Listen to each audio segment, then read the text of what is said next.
This is what you should know if you want to start spending money on Facebook ads. Hi guys, today I want to share with you something which is kind of special because initially I thought of taking this mini course and monetizing it and selling it as an offer on the front end.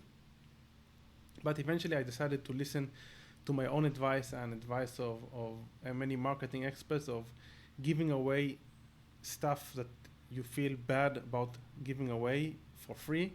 So basically the goal of this mini course is just to share with you a ton of value. These are lessons that I've learned after spending more than $30 million on Facebook ads. I spent money in social gaming vertical, in e-commerce stores, my own stores, stores of other people, SaaS businesses, local businesses, basically any vertical that you can think of, I've spent money on, and high numbers because when I just started out my career, I worked in an agency. Later on, I did my own thing. These days, I'm providing consulting and media buying services to very big companies. So you can say that I've pretty much seen it all, although I know nothing. The game always evolves and there's always new stuff that you should learn.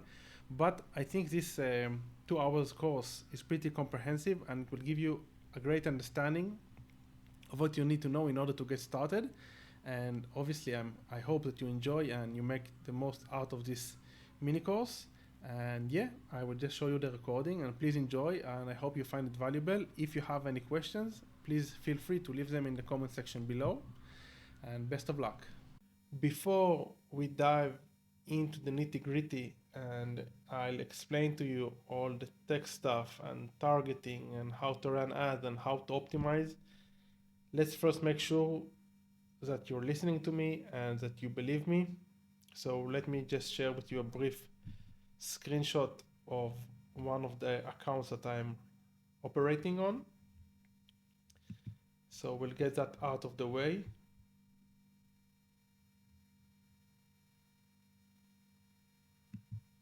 As you can see here,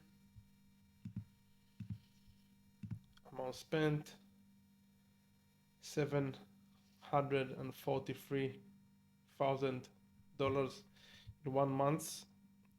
I've spent more than $30 million, actually even way more than $30 million on Facebook ads, so I kind of know what I'm doing. Now let's go back to the course and what we will cover in this course. Basically, what we're going to cover in the course is how to run Facebook ads. We will give you a brief overview on Facebook ads, why is it different than other platforms, and what you can achieve with Facebook ads, how to build campaigns and ads with Facebook ads, and how to optimize them. Okay, so first thing you need to understand regarding Facebook ads, and when I say Facebook ads, I'm also talking about Instagram ads, and in general, I'm talking about ads in all social platforms, so TikTok, Instagram, Facebook, Snapchat, and Pinterest is in the middle, and I'll explain. So I make a distinction between inbound ad and outbound ads, and some people say ads with high intent or ads with low intent. Intent meaning the intent of the customer to purchase. So as an example, if someone wants a supplement, let's say I want to buy whey protein, so I'm going to go to Google and I'm going to type whey protein in New York, for example, and I have a high intent of buying, and Google will show to me the ad based on the keywords that I typed, based on my intent of buying. So this is one thing. These are ads with no intent. In opposing to these ads, we have Facebook ads. Ads with intent. In opposing to these ads, we have Facebook ads, in which no customer went to Facebook with the idea, okay, let's buy something now. So most of the people, they go to Facebook because they want to read content in a group, because they want to see memes, because they want to see jokes, because they want to connect, stuff like this. But I don't know of many people who went to Facebook ads because they were actively seeking to buy something. obviously except for people who went to the Facebook marketplace. So these customers have zero intent of buying when they go to Facebook. And this is one thing that is very important for you to understand with regards to your mindset when you're running Facebook ads. So basically you have to create ads that grab attention, that pique curiosity, that make the customers or the prospects that had zero intent of buying a product, you must try to persuade them to buy. So this is a very important understanding. As I said, the customer, his mindset he's not in a state of buying. He's just in a state of chilling or seeking information, but he's not in a state of buying. And this is something very important to understand. Now, let's cover the structure. Every Facebook ad, you have a business manager that contains ad accounts. Every ad account contains campaigns. Every campaign contains ad sets. And every ad set contains ads. Now, there are many different schools of thoughts regarding how should you structure your campaigns. Should you use like one campaign, one ad set, one ad? Or should you use many campaigns, many ad sets, many ads? Or should you create campaigns per product and then have assets separated by the objective or by the type of audience? Should you create only one ad per audience? So there are many schools of thoughts, but at the end of the day, and this is also something that I want you to understand regarding Facebook in general, that things change all the time. So what worked for you yesterday might not work for you tomorrow. What is working for a colleague of yours or competitors of yours might not work for you. And even something that is working for you in one account might not work in a different account. So never stick to one method. You should always be testing. Let's say you started running ads with automated bid, and we will cover that later on. We will cover exactly the differences between the type of bids. But let's say you are seeing great success with automated bids. Every once in a while, every 1 month, 2 months, you should activate also the campaigns that have automated bid caps and cost control caps, which are different types of bidding, because the algorithm of Facebook changes frequently and they don't notify the customers about their testing, and the algorithm changes. So sometimes if you had something that worked for you today or yesterday, it might stop working, and then you need to try to exploit or explore and find new mechanisms and new structures that work for you. So with regard to the structure, it doesn't really matter which structure are you choosing. Just choose one, and that is easy for you to monitor and maintain and stick to it. Next, let's discuss objectives, and we will cover everything later on, like dive deeper. So Facebook has an algorithm, a very smart algorithm. Many workers of Facebook, their whole job is to make the algorithm smarter and allow you to achieve better results with your ads. Now, these employees of Facebook, they know based on the objective that you tell them what the algorithm needs to serve you. So for example, you have engagement objective, which will produce engagement. You have leads objective, which will produce leads. You have conversion objectives, which will produce objective, and so on and so on. And you also have traffic objectives, etc. Now, most of the time, many gurus will tell you to mess around with the engagement objective and the lead objective and try traffic objective, stuff like this. I only believe at the time being, I only believe in the conversion objective, and we will cover that later. And I highly encourage you to use only the conversion objective and always try to optimize for what you're looking to achieve. So let's say an ecom store, some beginners, they optimize for the amount of add to carts that they are getting. While I don't really care about the amount of add to carts that I'm getting, all I care about is the amount of purchases that I'm getting. So the main objective, as the most important objective for me, is a purchase, is a sale. So I always tell my customers and clients and students, optimize for the objective you care most about.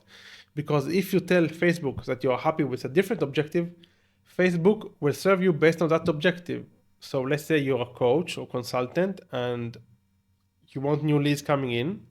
You have the ability to tell Facebook, okay, I'm looking for more traffic to my profile, or I would like to get more landing page views. So Facebook will give you these landing page views or more traffic to your website, but this is going to be irrelevant traffic. So although it might seem cheaper, if you look at the metrics, at the non-important metrics, at the end of the day, it will be way more expensive because Facebook won't give you the relevant clients. So objectives, this is something that you need to understand. We will cover it in depth later. But as a rule of thumb, always tell Facebook what you would like to achieve. Most of the time, 99% of the time, set the objective on the sale or on the lead, on the most important part of the funnel and not anything else. Now, following the objective discussion, let's talk about KPIs. So you should have your KPIs set. You should know your numbers. Tracking is key, like anything in life, not especially, but like anything in life. Tracking is very important. There are some KPIs that you need to know about, and these are CPC, which is cost per click, CPM, which stands for cost per milli, which is basically the cost of serving your ad to 1,000 clients, getting 1,000 impressions. An impression is someone who saw your ad. You have frequency, which is the amount of times, the frequency of the prospect seeing your ad. So if you have a frequency of 10, it means that your audience, the people in your audience already saw the ad 10 times, which is a lot. And this is where you start to encounter ad fatigue. You have reach, which is kind of similar to impression, but basically it's how many people saw your ad. You have CTR, which stands for click-through rate. Basically, it's the amount of people who clicked on your ad from the total of people who saw your ad. So let's say 100 people saw your ad, 100 people, and one person clicked. 100 impressions, one click is 1% CTR. Now, the next more important KPIs are CPAs. Now, CPAs stand for cost per action. There are different types of CPAs because the action is generic. So you have CPA to add to carts or CPA A to C. So this is how many, so what was the cost that you paid for getting one customer to go to the cart page, to add to the cart. You have the CPA IC, which is the CPA of bringing customers to the initiated checkout event. And you have CPA to purchase, which is the amount of money that you paid Facebook in order to get a sale. And there are a lot of more important KPIs. As you start gaining more knowledge and more experience, you will start knowing them by heart. I highly encourage you to check out in Facebook, in their backend, they have like a dashboard that tells you exactly what each metric stands for. And obviously you can also ask ChatGPT, please tell me about all the important acronyms I should know before running Facebook ads.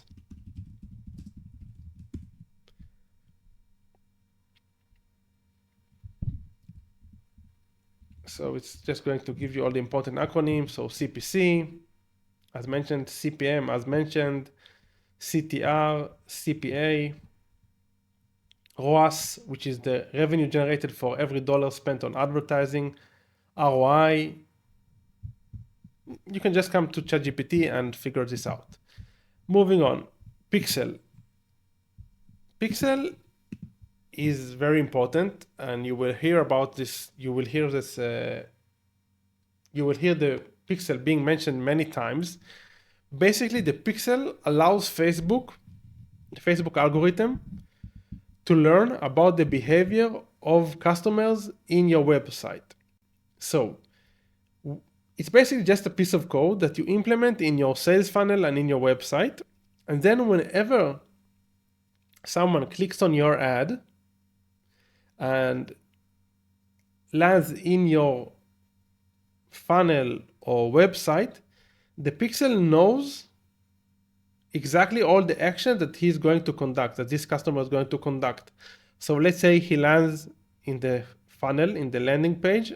So the Pixel, as soon as the page loads, the Facebook Pixel will know that this customer viewed your landing page. As soon as the customer clicks on the add to cart button, the Pixel will know that this customer clicked on the add to cart button, and it will count this event. And as soon as your customer pays you and lands on the thank you page or conducts a purchase, the Pixel will know that the customer made a purchase, and this will basically make the Pixel fire. This is called firing. This is the name of the event. And whenever the Pixel fires, it improves the algorithm ability to learn about which type of customers are more relevant for you. And based on this, he's going to optimize the way that he is showing the ads to your customers. If you want to learn more about all this stuff, you can also check out the Facebook Ads Blueprint. Facebook Ads Blueprint, which is a cool resource. It's very high level, but it will give you a pretty broad understanding of how do Facebook ads work, the auction, how does it work exactly. But this is not so relevant for us at the time being, so I will just move forward.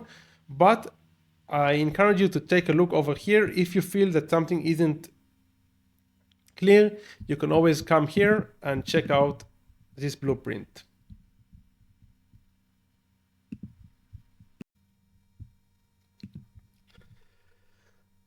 All right, let's get started.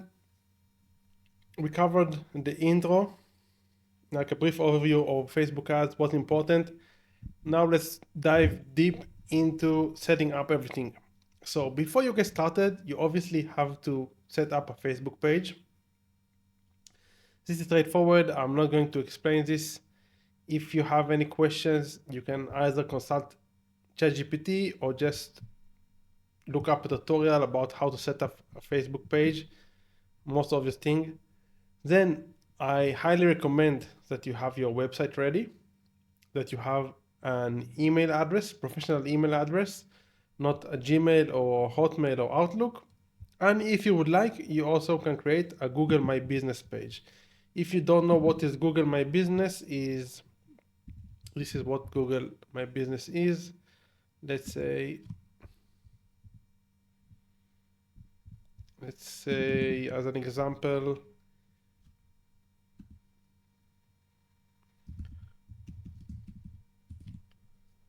this is a Google My Business.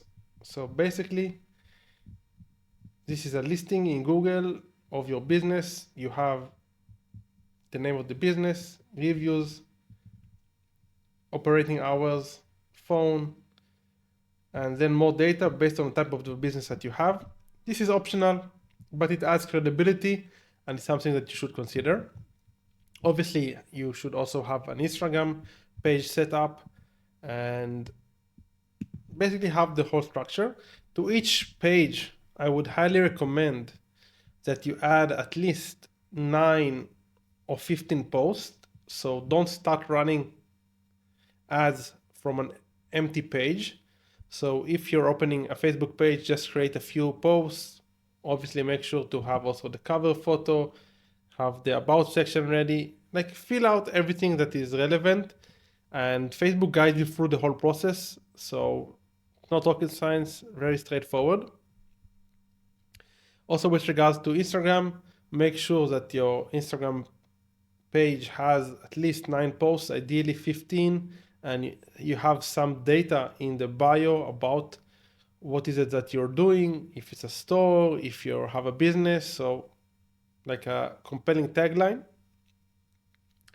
Now, I mentioned before the blueprint, but if you encounter any issues, you can always check out the blueprint, which is a very good resource. Now let's dive into actually building opening your business manager and also creating business Facebook accounts and then campaigns, ad set, etc. So as I mentioned before, every business should have a business manager. In this business manager, you're going to have ad accounts. These ad accounts each are going to have campaigns, ad sets, and ads. Most of the people, most of the beginners, they just open one ad account, but this is not the best practice, at least based on my opinion, and I'll tell you why. One thing that we're going to cover in a moment is compliancy and Facebook ads being disapproved and Facebook ad accounts being blocked. And this is something that happens very often, and you're going to encounter issues with your compliancy and your ad accounts. This is 100% certain. This is why I suggest that as soon as you get started, you open the business manager, open a business manager, and you open as many ad accounts as possible.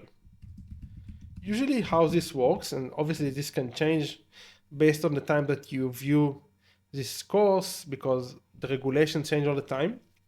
What I would suggest doing is opening one ad account, start to spend like $1, $2 every day from that ad account. As soon as possible, create another ad account. Also start warming up that ad account. Spend $1, $5 every day, then open another one until you have at least 5 ad accounts open, and until you spend approximately $10 per ad account. Ideally, you should have 10 ad accounts, but 5 is like the minimum. And why is it important? Because if your account will get blocked and you don't have any more accounts, the likelihood of you being able to create a new account now is very low. So, but in opposing to this, if you have like 5 accounts and one is banned, you can still use the other 4. So this is why I say prepare your ad accounts for the day that one of them is going to be blocked. If you only start of thinking or opening a new ad account after your first and only ad account was blocked, it's probably going to be too late and you're going to encounter issues. So in order to open the ad account, you go to business.facebook.com, which looks like this, and you can create a business. You see here I have many different businesses of Ecom Stores, of different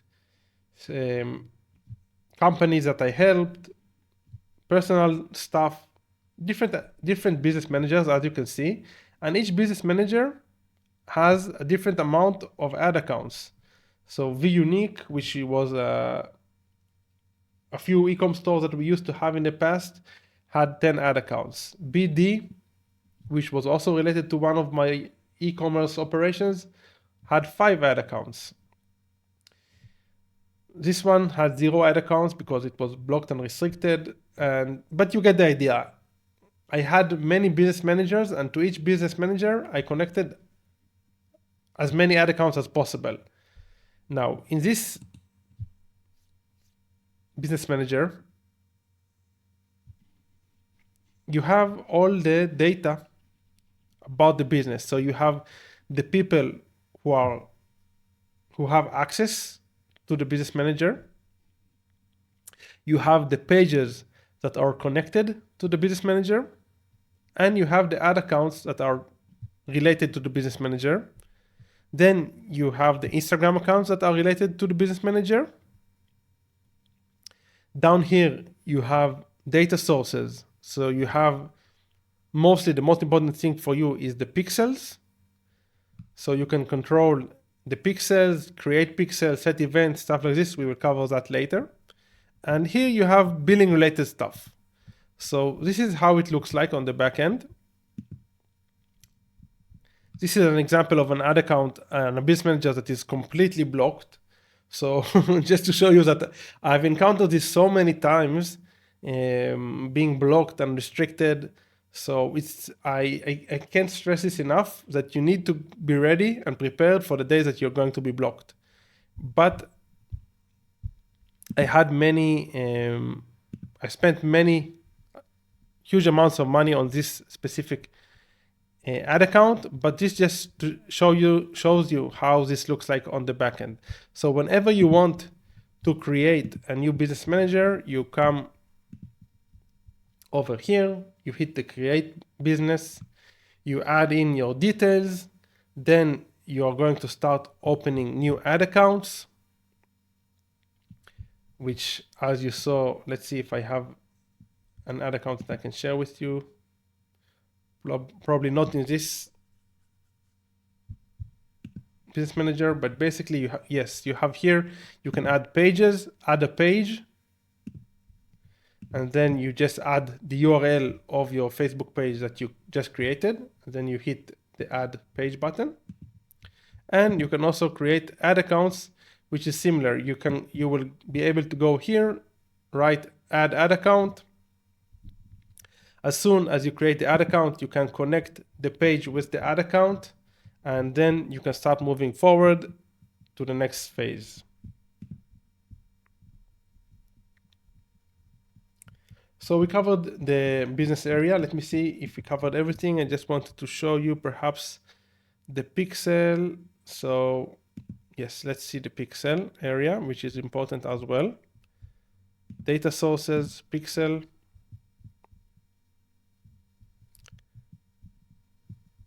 Let's see.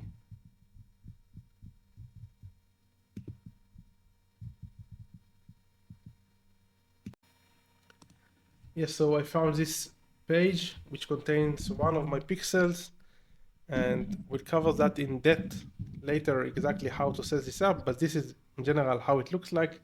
This is a pretty fresh pixel. You have down here all the events that you set up, the number of events for page view events, view content events, initiate checkout events, complete registration events, and purchase events. Over here, you can change the time frame. You can test events, change the settings, etc. We'll cover everything in depth later. Moving on to the next part, which is staying compliant. Staying compliant is very, very important when running Facebook ads, because you don't want your account to be blocked. As I said, it will probably be blocked, whether it's going to be because of you or not because of you, it doesn't really matter. It's going to be blocked, but it makes a lot of sense to understand what Facebook are requiring from you as an advertiser. I mentioned before that obviously you need to open as many accounts as possible whenever you start running Facebook ads and when you create a business manager. But anyway, you should also know these rules about Facebook ads. So let's open this. And I highly recommend that you read all of this. Basically, Facebook wants to provide to their customers the best experience. The customers are the people who went into Facebook, in the Facebook app or the Facebook desktop website, and they are just scrolling in the feed, And you as an advertiser, you're not supposed to show them stuff that is misleading or will make them feel bad or might ruin their experience. And this document covers this in depth. So basically, this is the advertising principle. So first of all, they want to protect people from unsafe and discriminatory practices. They want to protect people from fraud or scams. They want to promote a positive user experience. So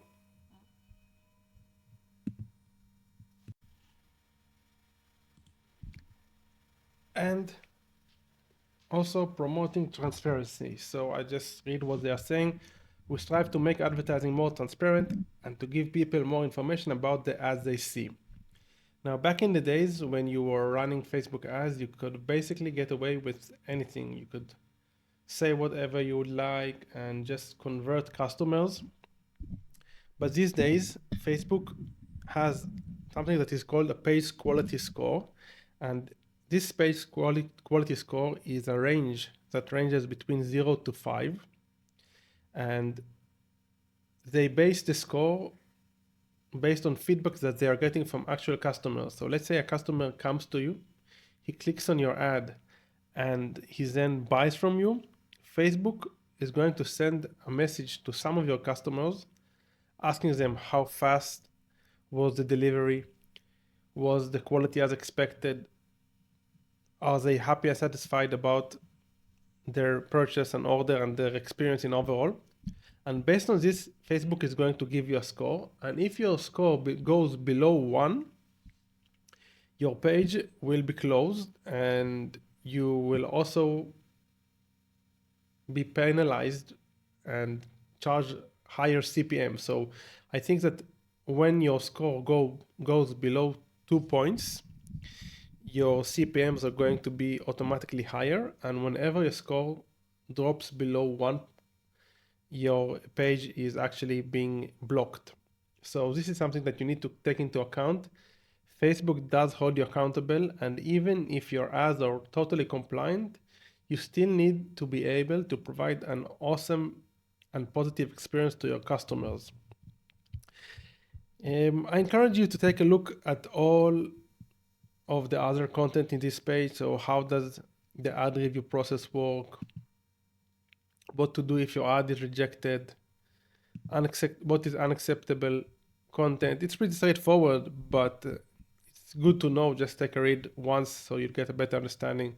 Obviously, child sexual exploitation, abuse, dangerous organizations, discriminatory practices, deceptive content, dangerous content.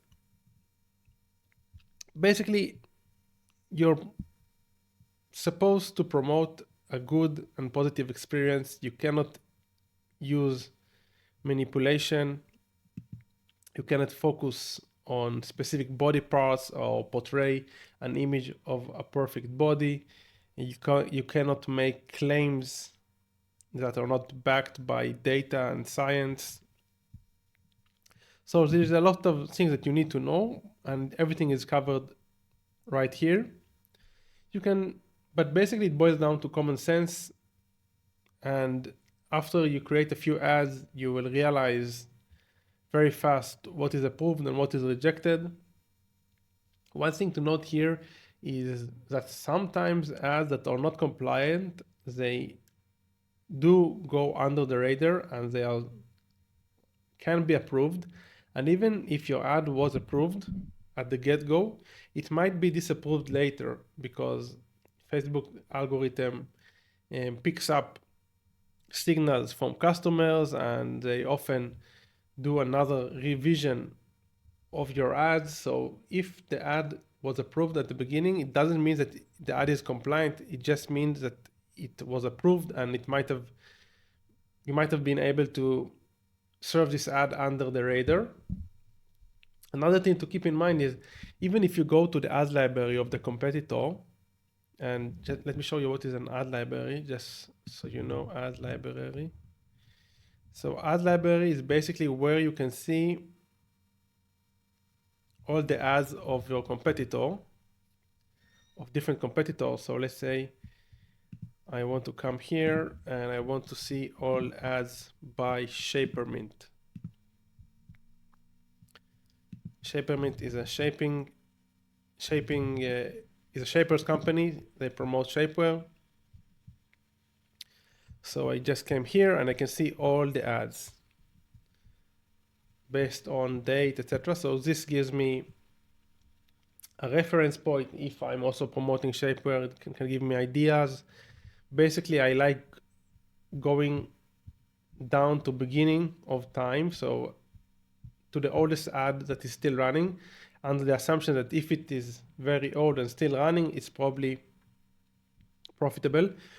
But what I wanted to say here is that let's say I'm promoting a shapewear brand, and this is actually based on a true story. I used to have an ecom store. We used to spend 5 or 10K daily on shapewear, sending traffic to our own store, and Shapermint were like the brand that we looked up to. And many times their ads seem not compliant. So we just copied the concept and idea and tried to serve this ad.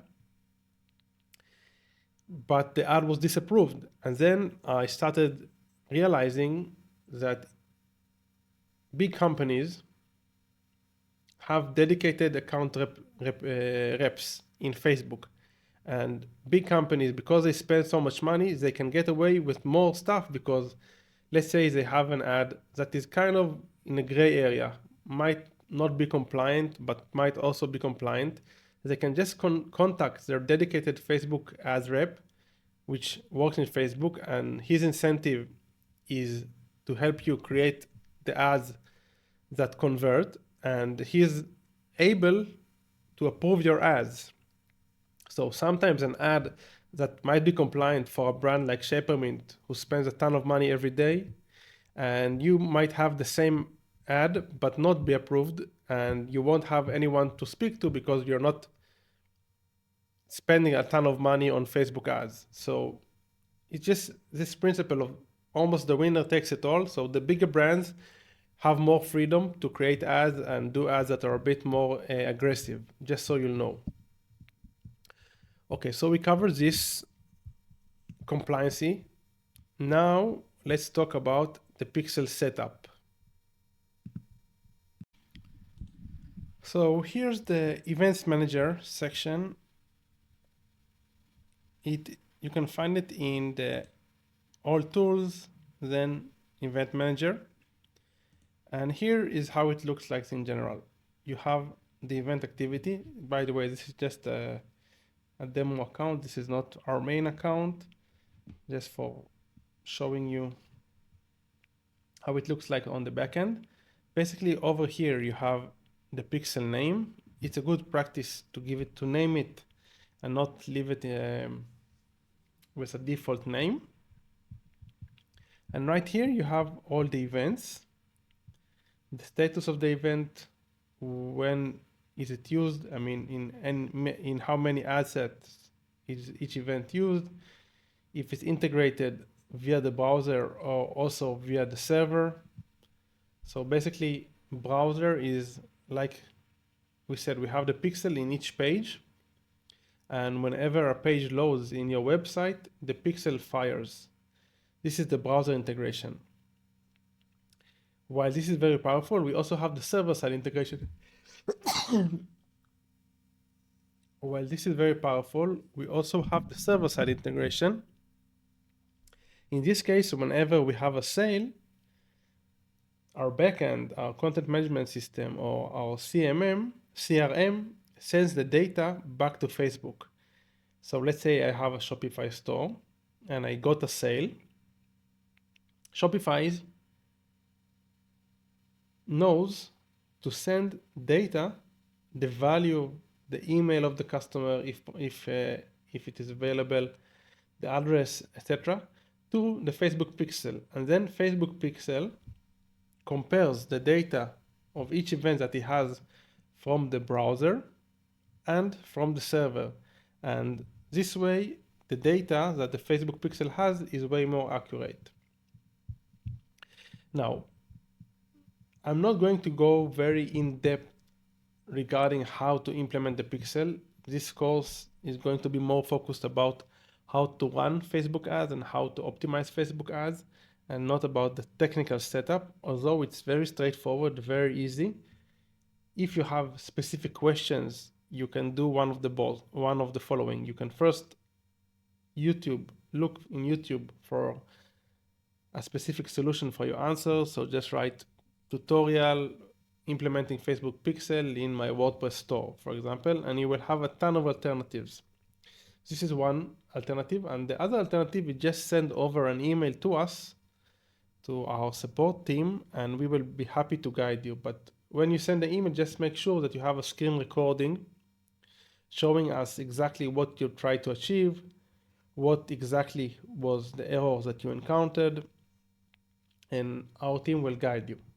But just so you know, in general, you create the pixel, you need to add the pixel code to your website, and this can be done via Google Tag Manager or via a dedicated plugin. If you're using WordPress, it's going to be via a dedicated plugin, or if you're using Shopify, it's going to be via a dedicated app.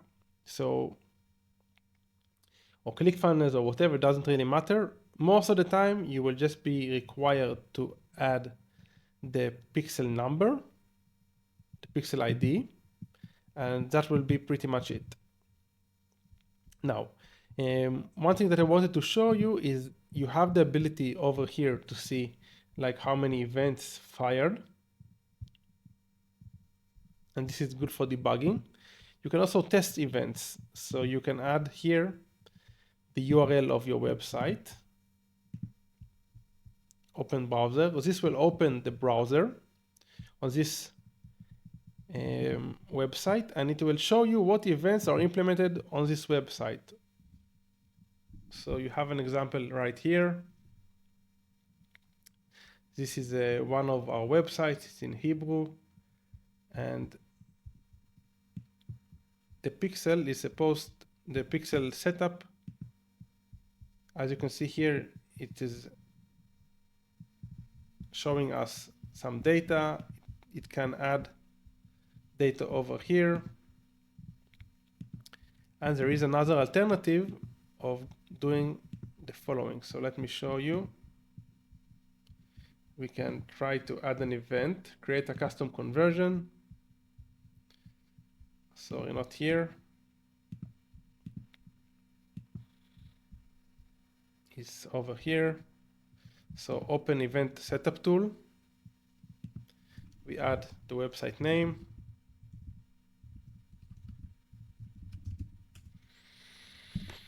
It's going to open the website.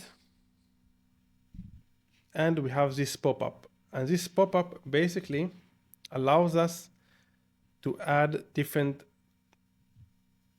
pixel events. So let's say I want to track a new button. Whenever someone clicks on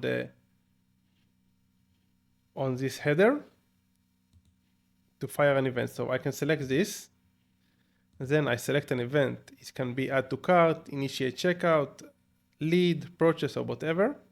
Let's say lead. Then I can assign a value.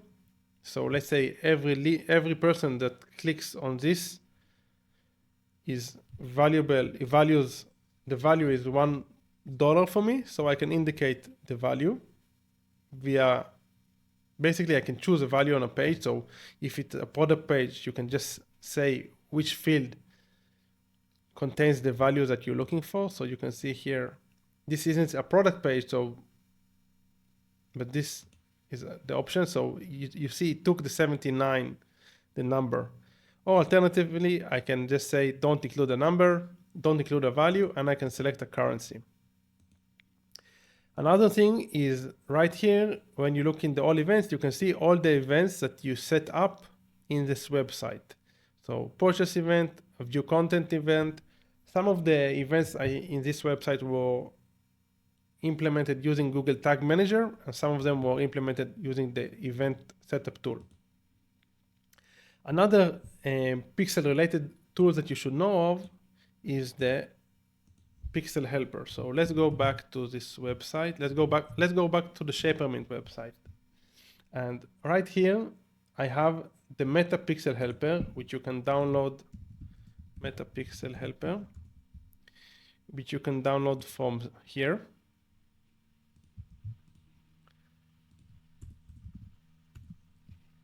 And basically this is a Chrome extension that shows you exactly which pixels are implemented on this specific web page and what events fired. So even though ShaperMint isn't my website, I can see which pixel is being implemented here and the events. So let's see, we click the shop now button. Let's see if a new event fired. Nothing. I'm assuming that when we add to cart, a new event will fire. Let's add something to cart. So we add it to cart and we also initiate checkout. So you can see initiate checkout. So this is the event and they also fetch the value. It's $29 US. And it also fetched the item ID and the quantity. Now this data is being sent back to the backend, to the Facebook ad account of ShaperMint. And this is why the pixel helper is so valuable, because then you can go to your website and make sure if your pixel is implemented correctly. Let's see if we haven't covered anything related to the pixel.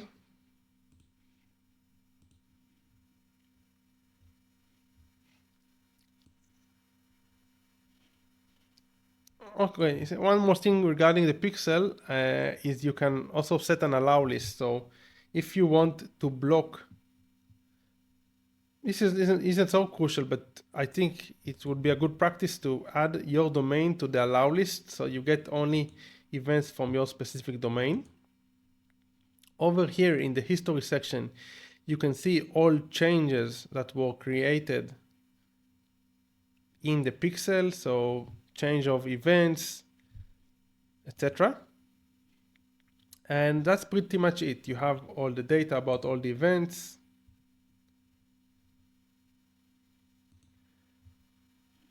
And yeah, I think that's it with regards to the pixel. One thing to note is what I mentioned regarding the server-side implementation. This is also important, and this is a bit more technical. For this, I would suggest following a few tutorials on YouTube, perhaps hiring a developer just to implement the server-side implementation. This is called Conversion API. But I want to assume that you will be able to solve this. If you have any questions, let me know. But again, the goal of this masterclass isn't to get into the nitty-gritty of the technicalities. So let's move on. And if we're already talking about pixels, before we dive into how to create ads and how to run ads, let's talk about another aspect, which is creating audiences. So once we have the pixel firing on all events, what we can do, we can create audiences from these events. So we can create an audience that contains all the people who purchased from us in the last 7 days, or an audience that contains all the people that purchased from us in the last 30 days or 180 days. Same goes to all the people who viewed our content in the last 14 days or 21 days. It doesn't really matter. Now let me show you how to create an audience. And one thing that you need to understand regarding audiences is, this is something that you probably heard about, Facebook audiences. So you have the custom audience and you have the lookalike audience. Custom audience is a seed audience that you can build from, first of all, from the pixel. So whenever someone goes to your website and the pixel tracks the fact that they visited their website, it's going to include them in the custom audience of the website visitors. So this is one alternative, building a custom audience using the pixel. Another alternative, which is also very common, is using a custom audience which is based on a customer list that you've uploaded. So basically you can download from your Shopify backend or your CRM a list of all the customers who bought from you. And then you can take all of these emails and upload them back to Facebook as a custom audience, as this could be a custom audience of all your buyers. And you can then remarket to them. Or let's say you take a list of all the customers who abandoned your cart, or all the leads that never bought from you. And then you can start serving specific ads to them. This is called remarketing and retargeting. So this is custom audience. And we have another type of thing which is called lookalike. A lookalike audience is basically what Facebook does. It takes a custom audience that you define, let's say all the people who bought from me in the last 30 days. And then I can tell Facebook, listen, I want you to create a lookalike audience. The customers in this audience should look alike to my main audience, which is in this case the purchase audience. So basically what I'm getting is Facebook is going to see what are the attributes of all the people who already purchased from me, and is going to seek customers who have similar attributes. And for lookalike audiences, you have different levels of similarity. So you have 1% similarity. These are people who really look alike the people that are in your custom audience. You have 2%, 3%, and so on until 10%. So the 10% audience, the lookalike audience that consists of 10%, is going to contain people who have attributes who are less similar to the people that you have in the 1% lookalike audience, but they are also going to probably be cheaper to target. So if you're targeting lookalike of 1%, these people are probably going to be more expensive to target. So this is a trade-off.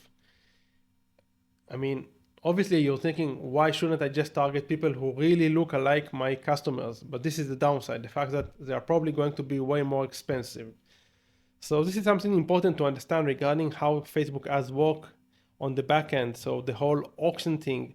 So some customers, why they are worth more to you? Because they are more likely to convert, or let's say they are frequent buyers, or let's say they are very wealthy or older customers. One thing to understand is you're probably not the only one who is targeting them.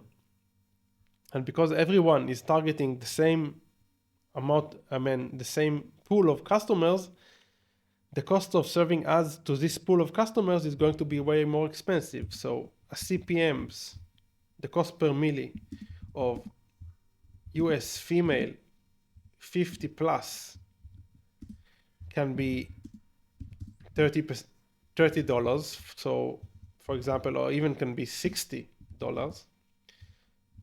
Why, let's say you target CPM, let's say you target in India, 20 years old, male, it can be $4, because less people are targeting male, 20 years old males in India. And it's a matter of supply and demand. If you have only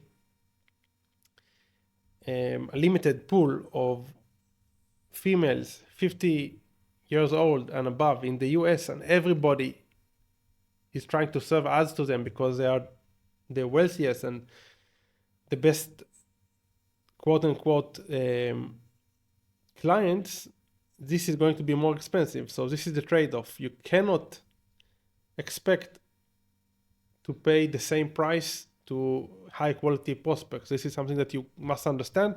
And this is why lookalike isn't necessarily the best way to go, although it seems to make sense. Okay, let's target people who are similar to my buyers. But in practice, sometimes it's going to be way more expensive just because there is a lot more competition. A lot more people are trying to convert these guys. Now, let me show you exactly how this is being created. So you come here.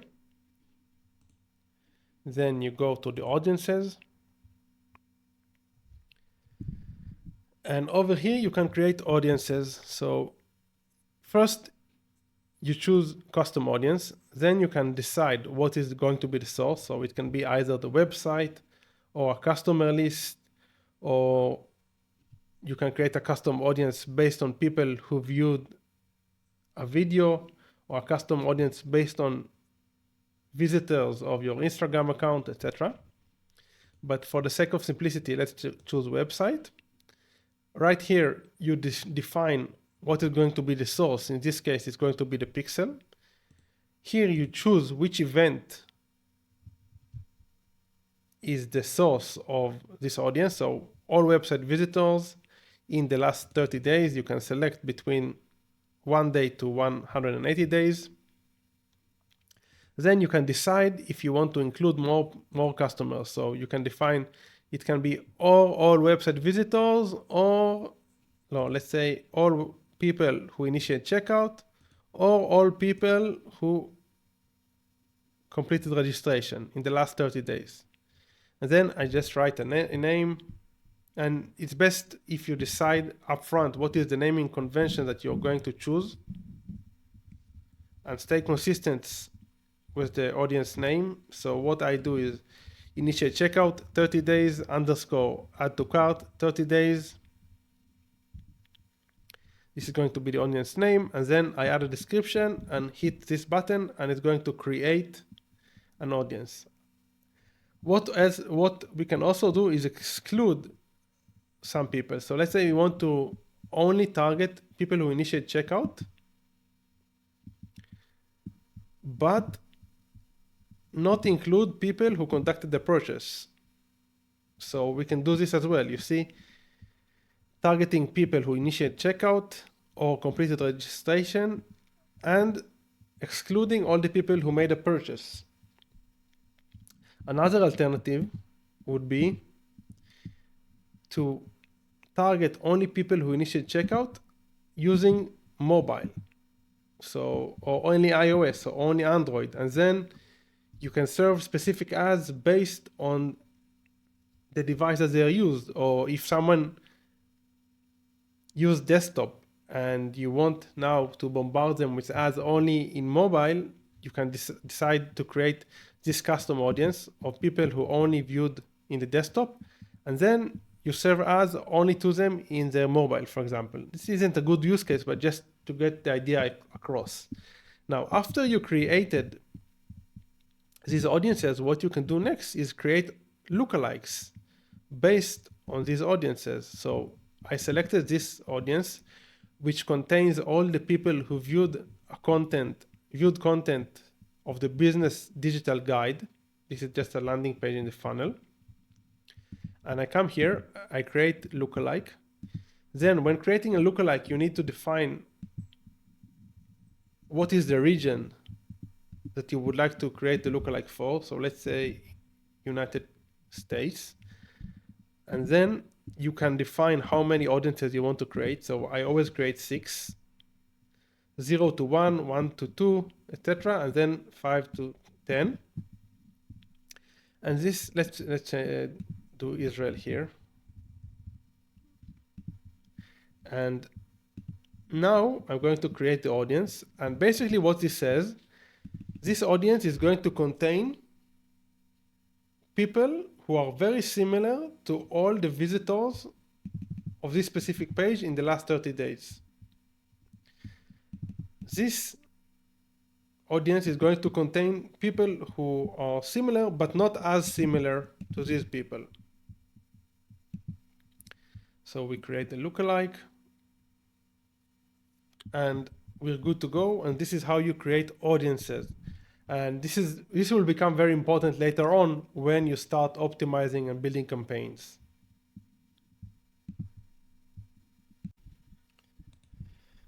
All right, so we've gone over the pixel and audience. Now let's dive deep into the ads manager. This is the main screen that you're going to be using at the beginning. When you just start running your ads, you're going to open this obsessively all the time, refreshing and seeing your results. And it's a good thing because when it's being tracked, it's being managed, and when you're on top of your numbers, you can make sure that you're optimizing and moving forward. And this is just a demo account. Please ignore the numbers. It's not really interesting. what I want to share with you right here is, first of all, to make you feel that you know what's going on here. So before we dive into how to structure a campaign and how to build your ads, let me show you around. One thing to note is this changes all the time, so your UX might be slightly different than mine, but it's the same principles. So you have the campaigns, you have the ad sets, and you have the ads.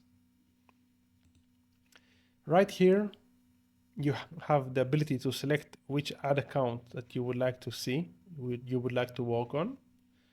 Right here, you have the time frames, so you can decide if you want to look at the time frame since the beginning of operating this ad account, the time frame, the results yesterday, the result in the last month, etc. You can also select custom ranges. And what you can also do is compare dates. So you can give 2 time frames and then you can compare the results in each time frame. This is very valuable, but let's keep it simple. Now, right here, you can define different type of columns. So Facebook gives you different presets at the get-go, but what I suggest doing is building your own structure of columns. Basically, when I say column, I refer to this. So reach, frequency, cost per results, budget, amount, when the campaign ends, amount of impressions, CPMs, etc. By the way, whenever you hover over a metric, it shows you exactly what is the significance of this metric. So CPC, so cost per click, the average cost for each link click, CPM, the average cost for 1,000 impression. You can also click to learn more. And the way I like structuring this is I like structuring this as if I'm viewing the funnel from the end to the beginning. So we start with the results, then the CPA to purchase, then the ROAS to purchase, then the CPA add to cart, then the page views, then the CPC. So from the most important thing, which is the result, moving upwards in the funnel. So purchase, initiate checkout, add to cart, page view, and then only clicks. Some people like to make it the other way around, but the most important thing is that you structure this in a way that is convenient for you to follow and see all the metrics. Now, how you do this, you come here, customize columns, and right here you can select what exactly you would like to see in your report. So quality ranking, page engagement, amount of likes. I don't care about the amount of likes, but you can add this as well. And then what you do, you can just drag upwards or reorder these based on what's convenient for you. So let's build together in a way that I think would be valuable, what I would like to see. So the most important thing for me is the ROAS. So this is the return on ad spend. Next, I want to see the purchase. So amount of purchases, how many unique purchases, what was the value, what was the cost per purchase. Then I want to see initiate checkout, value, unique. Then I want to see add to cart. As you can see, same here. Next, I want to see landing page views. This obviously is going to differ based on the objections of your campaign and what you're trying to achieve. Afterwards, I want to see the CPCs. Then I want to see the CTRs. And then I want to see CPMs. And then I want to see impressions and frequency, amount spent. Now the amount spent should be at the beginning, at least for me, I like it like this. And that's it. So you see here is the bottom line, how much I spent, what was the ROAS. Then I can see how many purchases I had yesterday, then how many initial checkout I had yesterday, CPCs, add to carts, CTRs, etc. So this is very valuable, and this is how I like to structure this table. A few more things that you should know is you can compare attribution settings. For those of you who don't know what are attribution settings, so basically imagine if someone clicks on your ad, goes to your funnel, sees everything seems nice, but decides to wait, not to buy now. So he closes the website, and 2 days afterwards, he comes, he recalls that you're offering a product that might be interesting and might be relevant for him. So he just goes to your website and conducts a purchase. So the attribution here, the attribution window is basically the amount of time since someone clicked or viewed your ad until the event. So if the attribution window is only 1 day, so 1 day click means Facebook is only going to show you the events that happened in the 24 hours after someone clicked on your ad. 1 day view, similar, so only going to show you the events that happened in the 24 hours after someone viewed your ad. But as we said, and in many cases, sometimes people see your ad, click on it, and only after a few days they go and purchase from you. So for this, we have the 7-day click, and Facebook has the technology to track, basically, to keep on tracking your users. Sometimes it doesn't work, but more often than not, it does work. And it knows that if someone came to your website 2 days later or 3 days later, even though he didn't click on the ad now at this moment, he knows that he can attribute this traffic, this customer, to an ad of yours that he saw, like, say, 3 days ago. So in this case, you will see, let's say this person bought from something for you 2 days afterwards.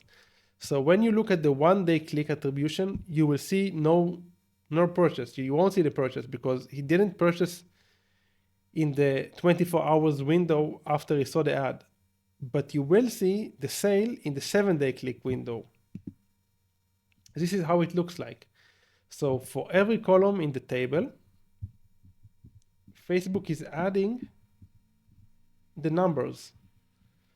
So since this is a demo account, you can't see the difference between 1 day click and 7-day click. But once you start driving traffic, you will see that obviously 7-day click is going to have more data because it's a wider or longer window of attribution.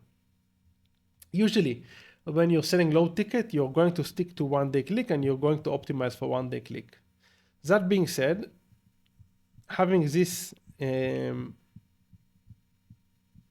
two different ways to view your attributes, I mean, the windows of sales is very valuable and important. And every now and then, I just take this 28-day click as well, just add all of them, and I just analyze to see the difference. This allows me to understand the sales cycles that my customers are experiencing. So this is important.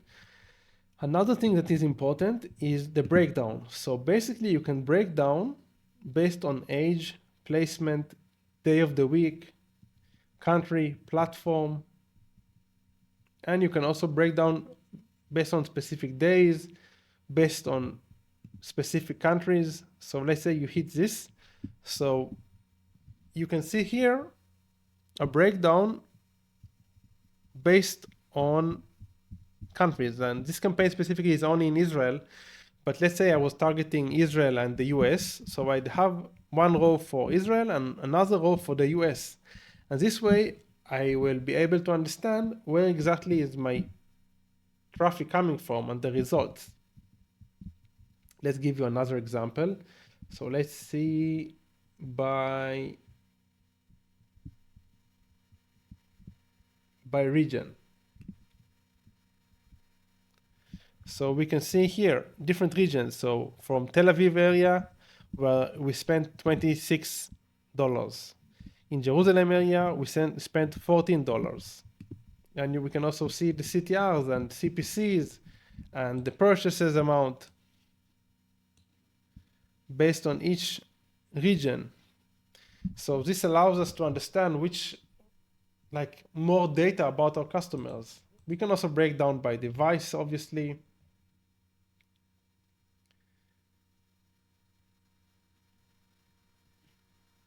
By age, different ways to break down. Another thing you should know of is you can create reports. Most of the people don't do this. It really depends if you are working for yourself or going to run ads for someone else, but you can create reports. You can also export the table. Now, before we dive into all the interesting stuff of really building, I want to cover also the rules section, which is very often overlooked by many marketers. I mean, I guess the amount of marketers that I saw that are using automated rules, I think 1% of the marketers are using automated rules. Okay, so let's talk about rules.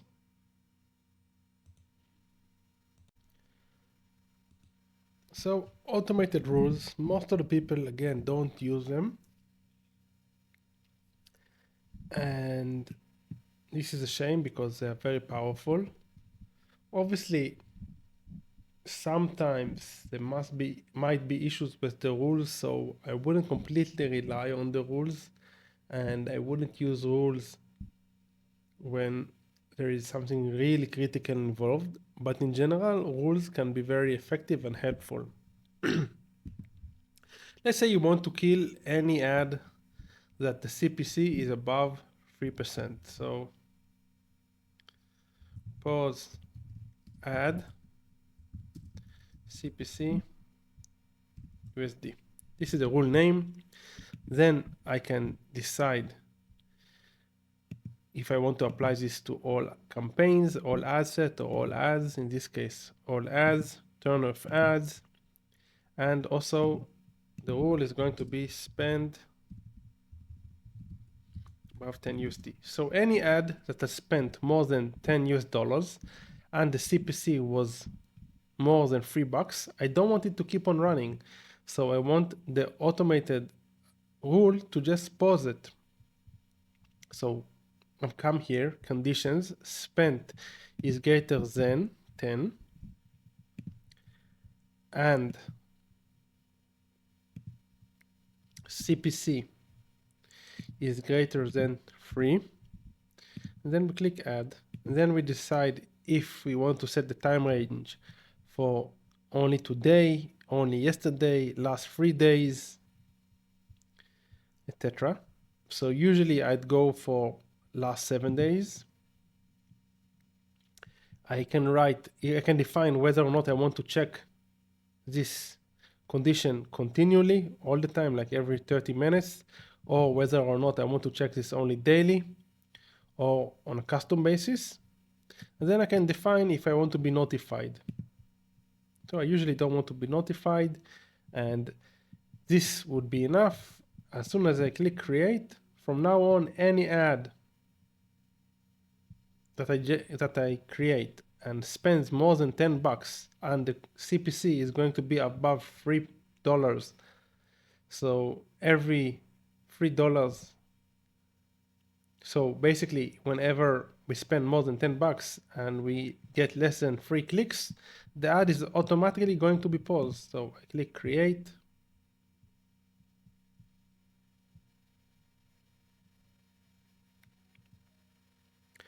So this is a notification saying that performance-related conditions are not available for this rule when actions turns on, or sends a notification about any ad set that use CBO.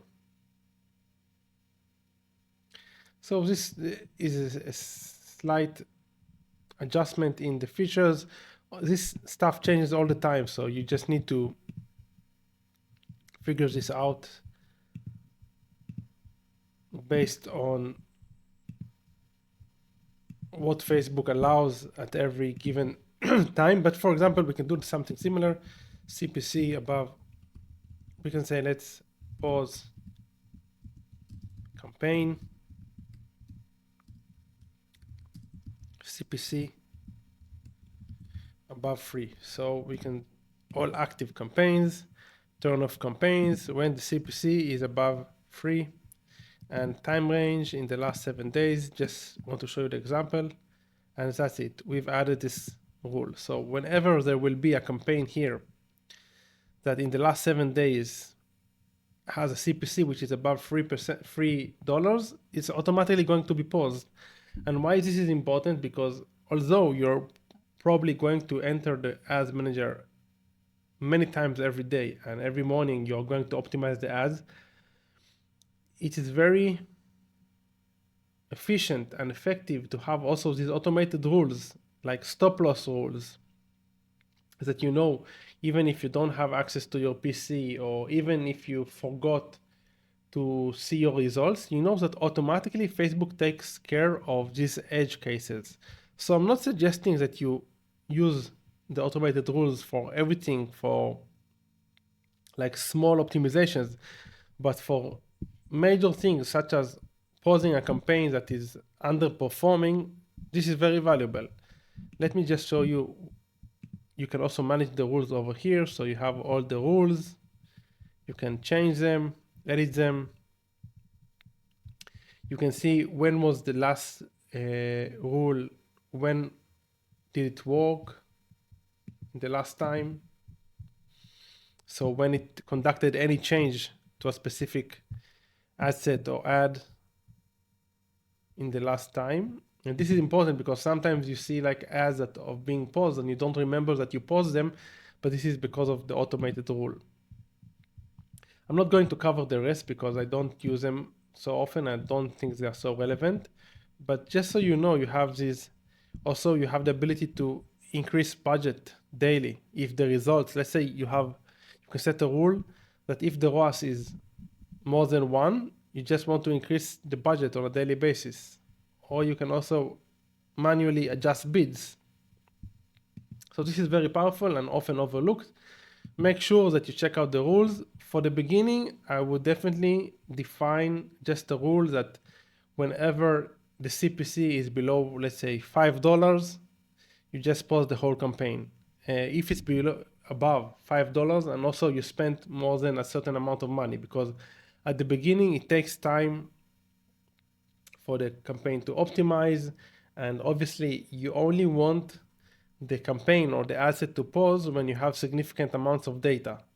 So always, every time you create a rule, always tie it to the spend. So if CPC is higher than X and spend is higher than Y. Awesome. So we covered the rule, and I also mentioned the bids. So let's talk about bids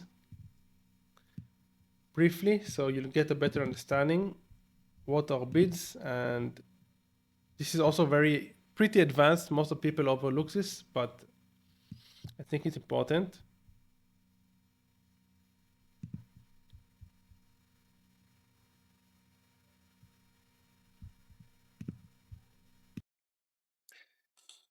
Okay, so bids are a very important and powerful tool that, as I said, many people overlook.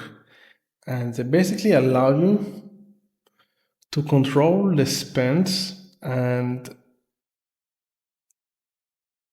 limit the amount of money that you spend in an inefficient manner. Okay, let me clarify this. Most of the people that are using automated bid, which basically tells Facebook, listen, this is my budget, let's say $100 per day, and I want you to spend the whole budget and try to bring leads at the lowest cost possible, or sales at the lowest cost possible, but I don't want to restrict you. So Facebook is going to spend that whole budget no matter what. So if you say $100, it's going to spend $100. This is very good if you're not technical, or if you want to spend money without any limitations, and it makes sense in many cases. But if you would like to be more conservative, you have other alternatives. You can come here, choose the conversion event, and then select the cost per results. Now, there are 3 other types of bids that you can choose from. So the first one is cost per result. Basically, you tell Facebook, listen, the cost per result that I would like is $20, for example. My daily budget is $100. Usually, it is a good practice to give a daily budget which is at least 5x from the cost per result that you're willing to pay.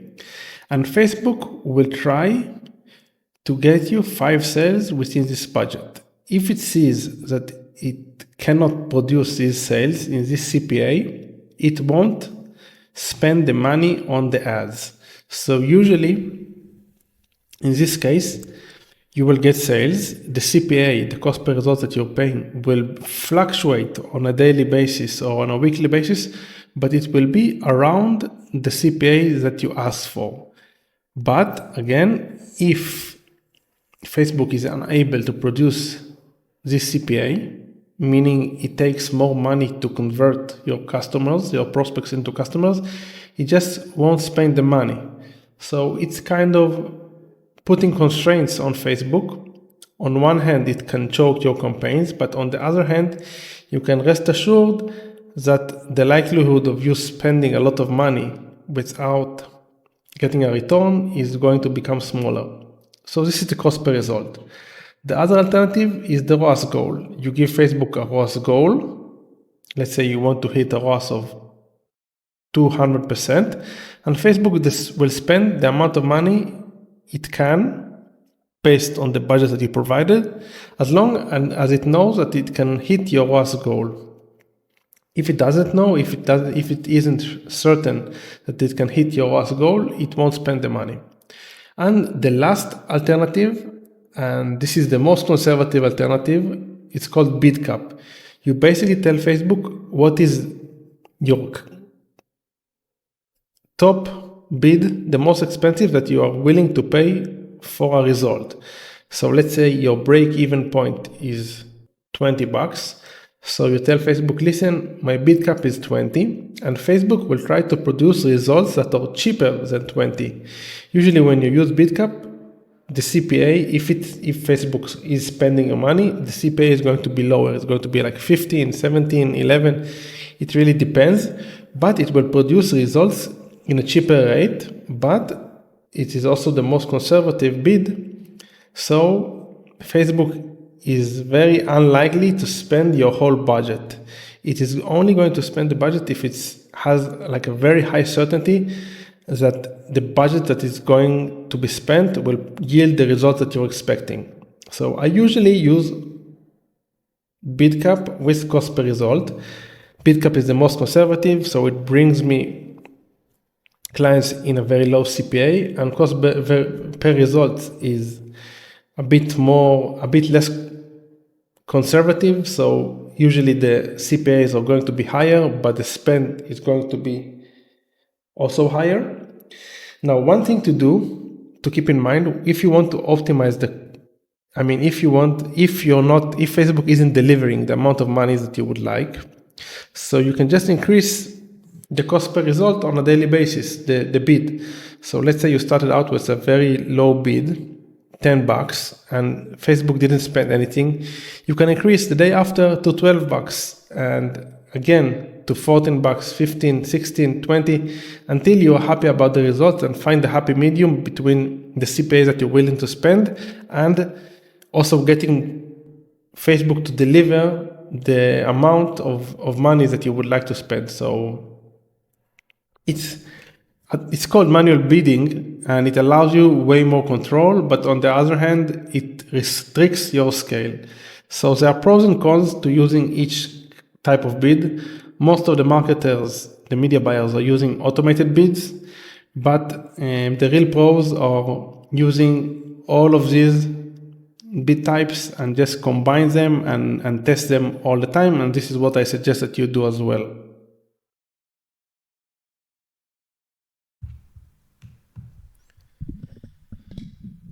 Okay, great. So let's move on to actually starting to build the ads before we try to optimize them, because basically the goal of this course or the masterclass was to help you guys understand how to run ads and optimize them, because many people are able to start running the ads, but the real challenge starts when you need to optimize, when you're spending your own money and you're not sure what you're supposed to do. And if you're unhappy about the results, what should you do? And if you're happy with the results, how should you scale? And there are many different nuances in order that you need to understand in order to scale, and which metrics to analyze, what should you do, how to duplicate, how to increase budgets. This is all very important. But before, let's first understand the fundamentals. We already covered most of the fundamentals, but now let's discuss how to build a campaign. So building a campaign is very straightforward. You go to the create, and over here you can select what type of objective you'd like. 99% of the time you should choose the sale. Like, yeah, 99%. You should choose the sales. You can read this if you're interested to understand what are the different objectives. Some people use like engagement or lead campaigns, and each of these alternatives offer like different types of end goals. So for example, with the leads campaign, you can set them to an instant form or to messenger conversation. And with the traffic campaign, you can get with the engagement, so you can get more engagement, you can get people to your profile, LinkedIn profile, not LinkedIn, Instagram profile, and you can lure them to follow your Instagram page or stuff like this. So many people advocate this because usually these methods, these objectives are supposed to be cheaper or more affordable, but 99% of the time, and I've worked with many accounts, the sales objective is the most relevant one, because basically you're telling Facebook that you want to get more sales. So we selected the sales. Let's forget about the rest for the time being. Over here, we can select whether or not we want to use manual sales campaign or Advantage Plus campaign. The Advantage Shopping Plus campaign is a new feature. I think it's like 2 years old. And you basically tell Facebook that you want Facebook to optimize most of the stuff for you. So the Advantage Plus campaign will select the audience for you and their age and do most of the stuff automatically, which is cool. In the last few months or so, for some of the accounts that I'm running, I've seen great results with the Advantage Plus shopping campaign. But for the majority of you, I suggest starting out with the manual sales campaign. And afterwards, if you're seeing success, you can also try to add the Advantage Plus shopping campaign. So we click here, we come to this wizard basically. Here you need to select a campaign name. So usually it is advised to select a campaign name based on different naming conventions, and you have to just select naming conventions that you will remember, that are very straightforward, and always imagine as if at the moment you're the person that is running the campaign, but in 3 months time, 4 months time, 1 year time, you want someone, an agency or a freelancer or a media buyer or a consultant, to take a look at your ad account and very easily understand what's going on. So the campaign name cannot be something random or vague. It has to be something that makes sense. So USA, US, ebook, sales, mail, 20 to 44, date 28 of April 2024. So this could be a campaign name. Then over here, you can select any of these. Usually you just skip them. You don't need to do an A/B test, and you don't need to have the advantage campaign budget, which basically distributes your budget across different ads automatically. So this is at the campaign level. You just select the campaign name and the objective. Next, what you have to do is you come to the asset area. Also for the asset, I suggest choosing an asset name that is descriptive. So usually you can just copy this and add another layer. So perhaps you want to write top of funnel USA, and over here lookalike audience or interest or whatever. So as time goes by, you will understand what is the most important stuff for you in the naming convention, in the asset name and in the campaign name, and you're going to use those parameters in your asset names. Now you select a performance goal, so maximize number of conversions, a conversion event purchase. Then you need to decide if you want to use a manual bid or an automated bid system. At the beginning, start with the automated bid system. Then you have to decide attribution settings.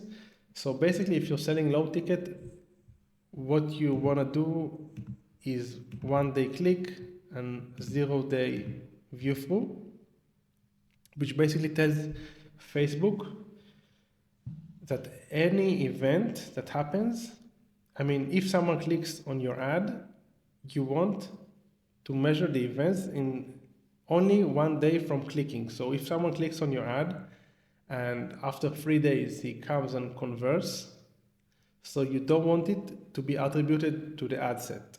So basically this is the attribution window.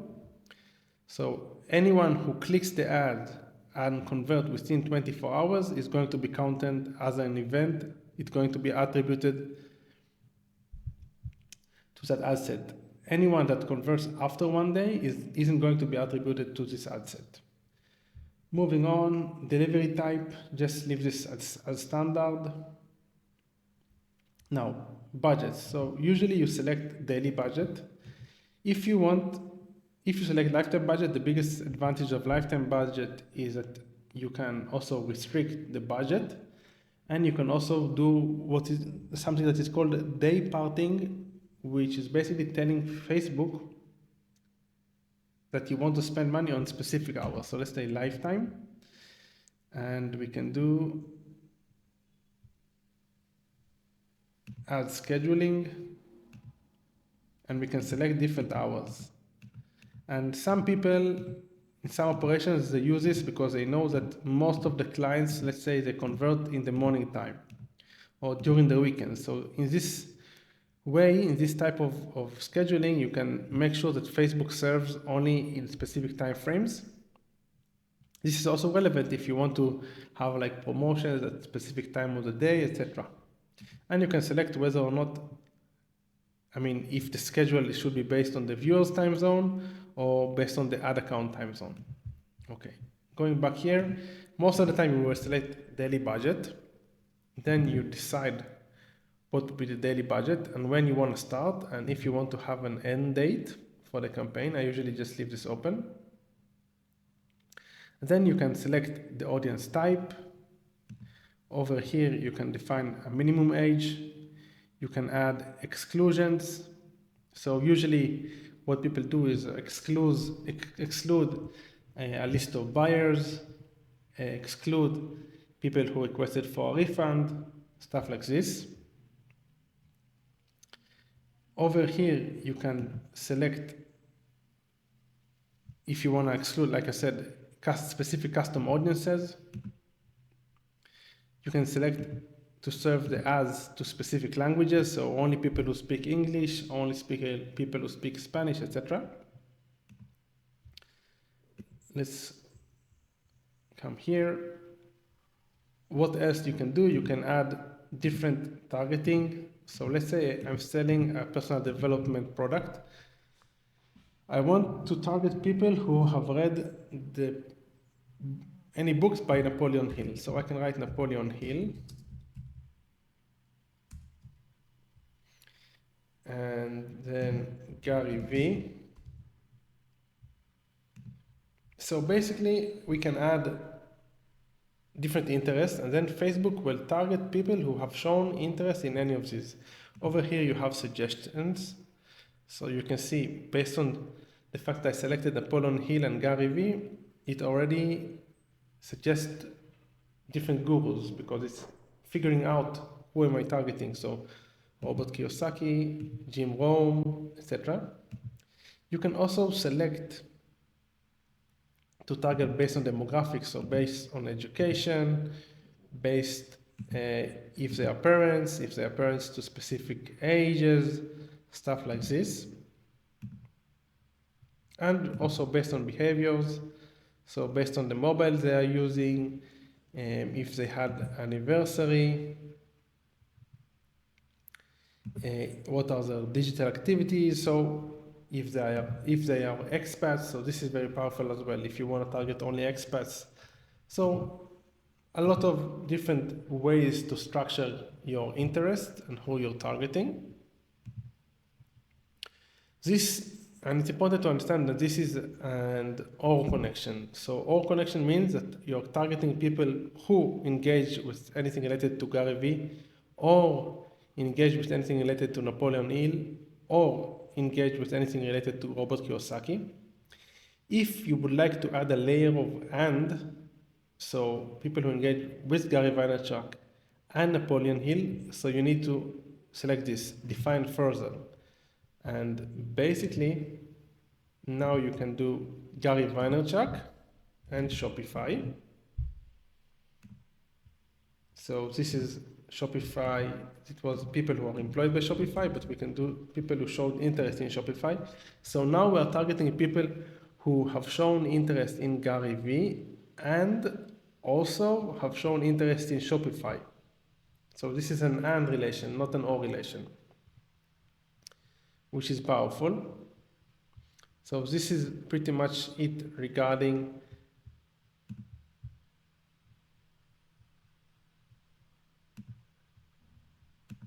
the asset level. You can also select manual placements. So if you want to show the ads only in specific platforms, so for example, Facebook, with no Instagram and no Messenger and no audience networks, you can just unselect these, and then you will see all the placements that you're going to run ads in. So feed, stories and reels, in-stream ads. You can remove this as well. You can remove the search results. Okay, cool. Let's see. You can also define if you want to send ads to specific devices only, and only when people are connected to Wi-Fi, which can be sometimes valuable if you want to target people who are stationary. So only when people are connected to Wi-Fi. This is going to be more expensive, obviously, but you can do this as well. And over here on the right hand side, you have some stats which are not necessarily so accurate, but you should know them. You have the size of the market that you're targeting and how many conversion is Facebook predicting that you will get,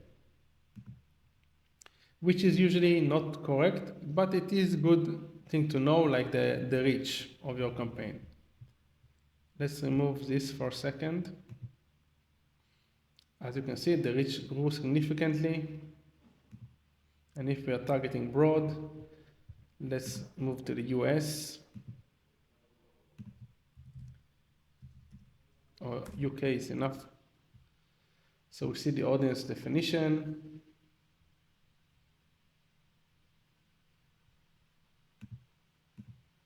The audience size. I mean, how how many people are we going to reach with this budget? As you can see, it's a very small budget, only 20, but let's say we increase to 100 to $1,000. So we are going to reach on a daily basis 135 people. So this is the asset level. And now all we have left is to create the ad.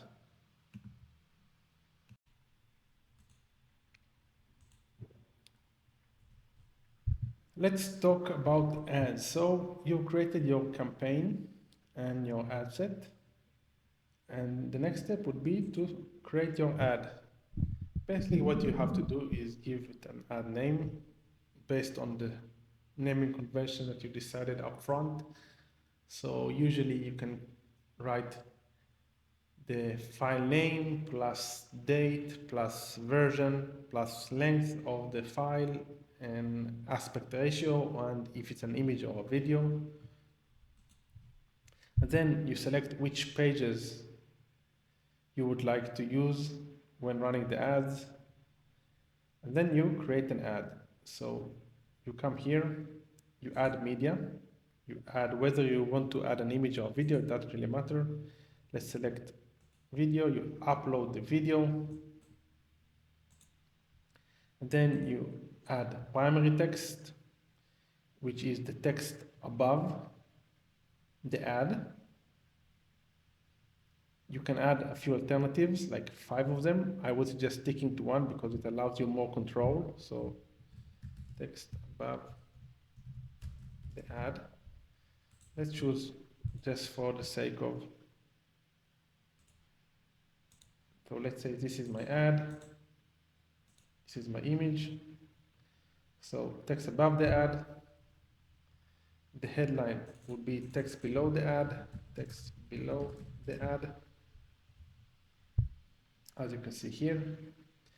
The description would be a small snippet of text under this section.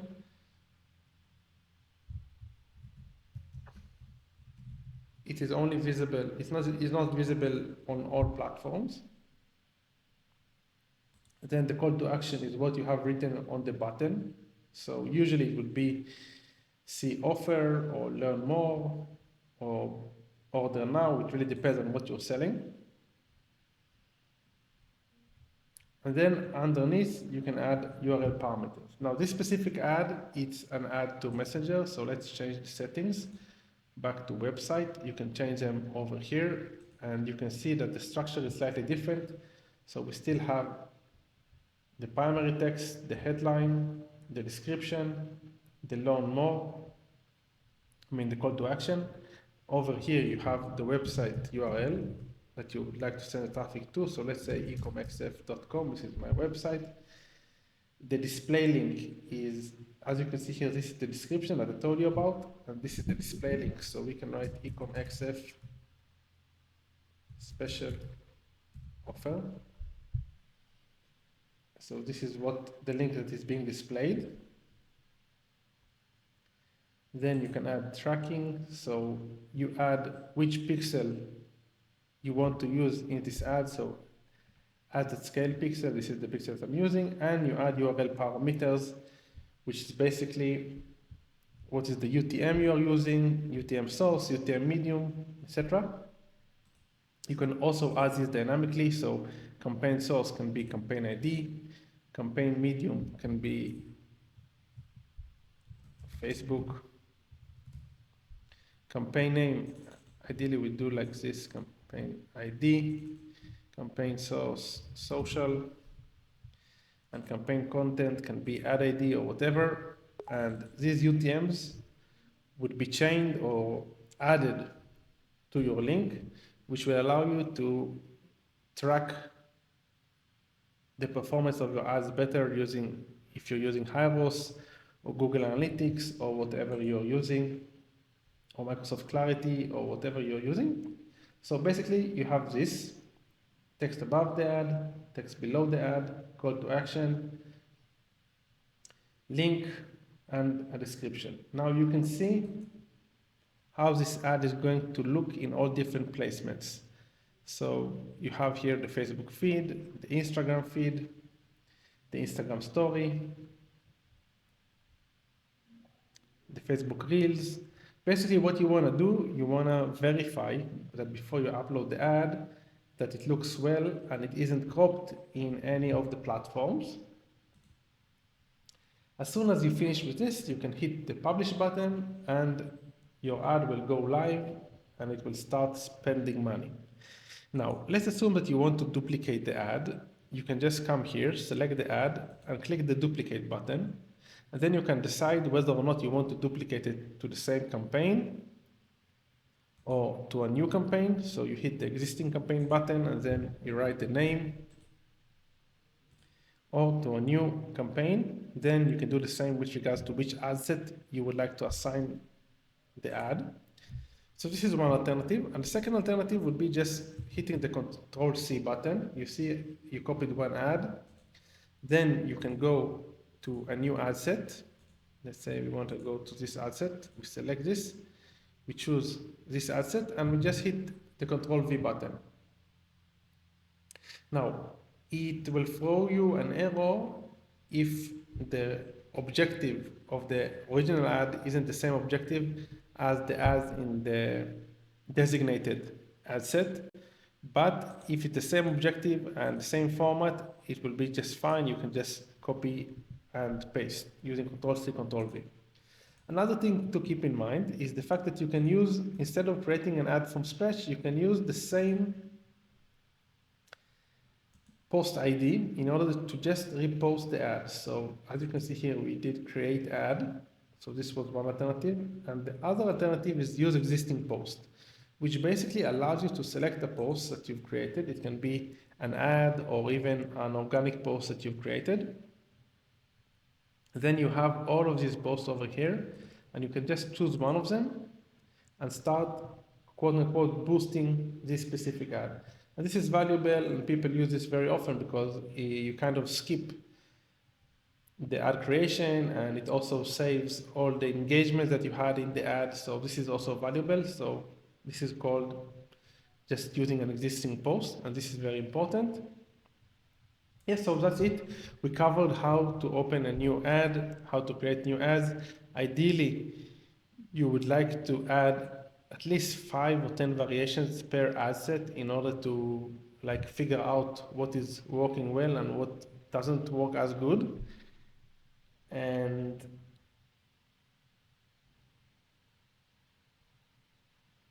now that we've covered how exactly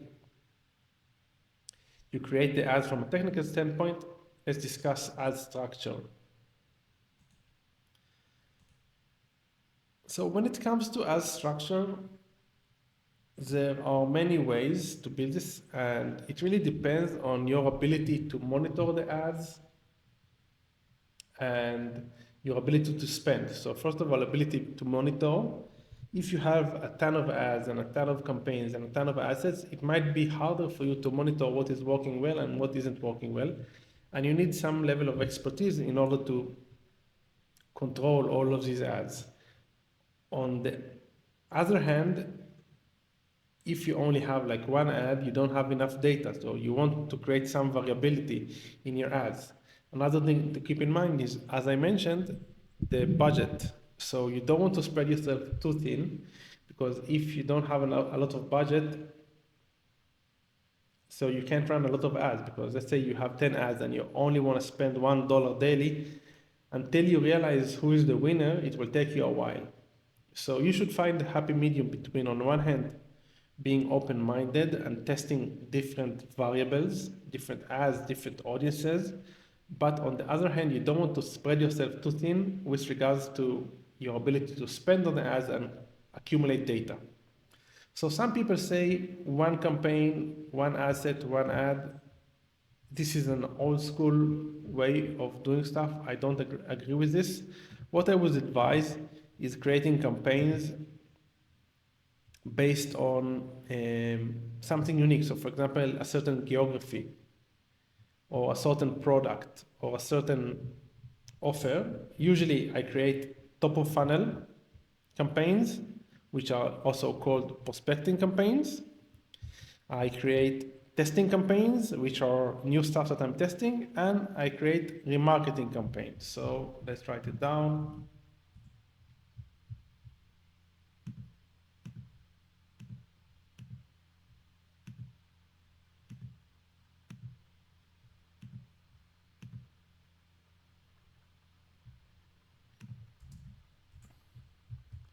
prospecting campaign, which is also called top of funnel, testing, which is self-explanatory, and remarketing. So this is how I usually build campaigns, different campaigns for prospecting, different campaigns for testing, and different campaigns for remarketing. And I also create different campaigns per geography or per product. After that, I create the different ad set. Every ad set, different campaign for every gear and offer. Obviously, if the offers are completely different, you need to create different ad account or different business manager. But let's assume that all offers are similar, all angles are similar. Now you create an ad set, and this is in this ad set I usually make a distinction based on audience. So one ad set would be targeting only female broad. Another ad set would be, so one would be targeting broad. One would be, like 3 would be interest.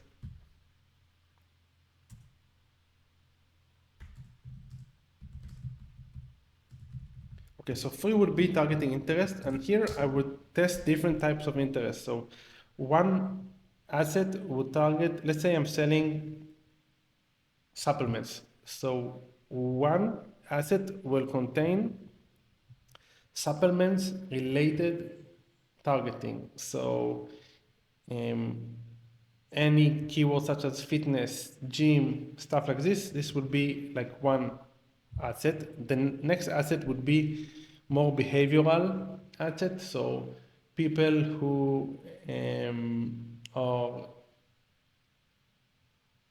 self-employed, for example, or entrepreneurs, or stuff like this, which is not straightforward, not completely obvious that you would target them. And the third targeting would be something which is a bit different, so maybe diet, for example, or a few different interests, but each one of them, each group of interests is going to be in a different bucket. So for example, if I'm targeting, let's say I want to sell a product to Shopify store owners, so one targeting would be a group of interest, like people who have showed interest in Shopify, showed interest in Shopify, ClickFunnels, and Woo. The next targeting would be people who are Facebook page admins and business page admins. And another layer, another ad set would be targeting people who have liked or showed interest in AliExpress, supplements, skincare, and another one would be entrepreneur, self-employed, etc. So different, I don't put one targeting, one interest per asset. I put different groups of targeting into each ad set. And the next would be lookalikes. This is more advanced and a bit more relevant if you already have like data, but basically I would create a lookalike. Okay, I won't cover this because this is a bit more advanced and becoming less and less relevant, to be honest.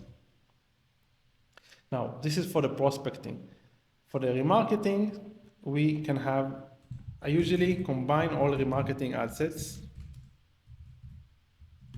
I usually have add to cart 30 days, VC 30 days. So basically these are audiences that I created of people who added to cart in the last 30 days and people who viewed content in the last 30 days, only the specific first page of the specific funnels that I'm selling. And I'm going to have remarketing ads to them, perhaps different angles, trying to convert them, maybe a discount, maybe images.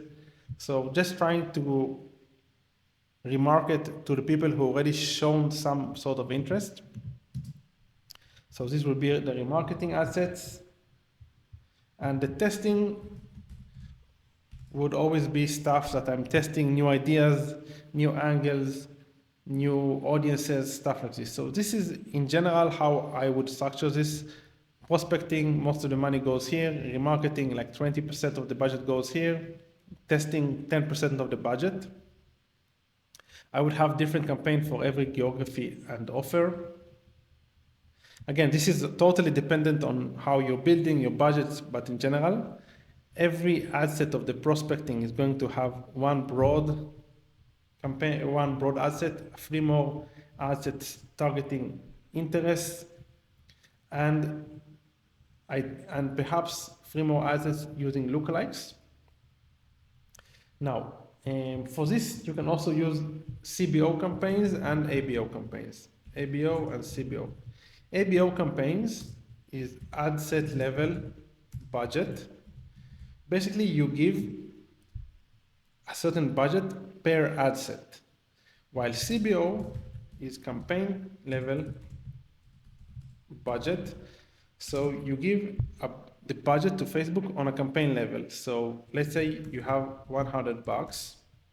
If you're using CBO, the $100 will be distributed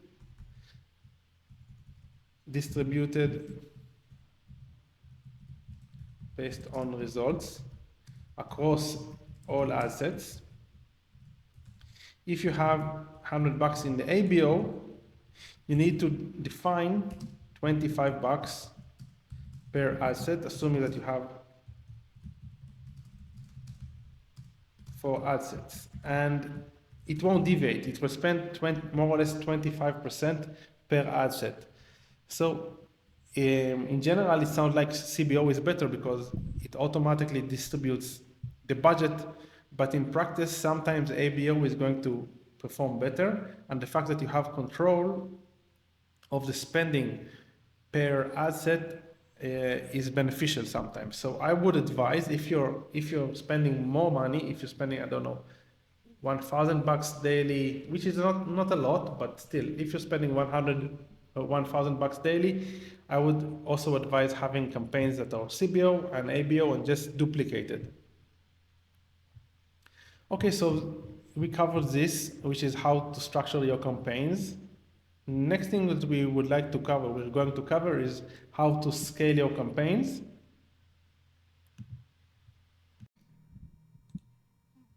Now, if you're in the B2B space, the metrics that you should choose are slightly different. So let's say you're selling high tickets, so you want to look at the CTRs, then lead cost, then appointment cost, and then sales cost.